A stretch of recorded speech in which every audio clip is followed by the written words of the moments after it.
আপনি বলুন ঢোকার যোগ্য আছে? বাচ্চা দিতে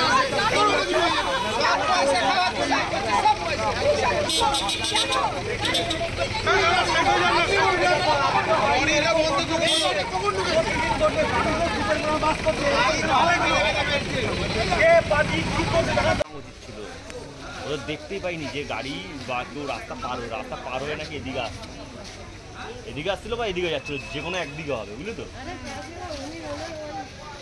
কেন কি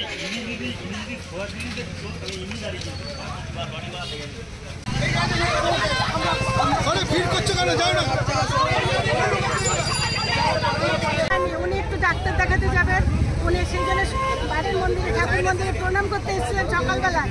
আর সেই সময় এইরকম একটা বড় গাড়ি কি করে ঢুকলো? আমাদের একটা প্রশ্ন থেকে গেল আপনাদের কাছে, আপনারা এটা প্রচার করবেন কি করে এইরকম সকালবেলা এত বড় একটা গাড়ি ঢুকলো? আমরা এটা ছাড়বো, আজকে লোকটাকে কিভাবে মেরে দিয়েছে একটা ঠাকুর মন্দিরের সামনে এসে। আমরা আত্মীয় স্বজনটা ছাড়বো ভেবেছেন, পুলিশ কি করবে? পুলিশ করবে, আমরা আমাদের মতো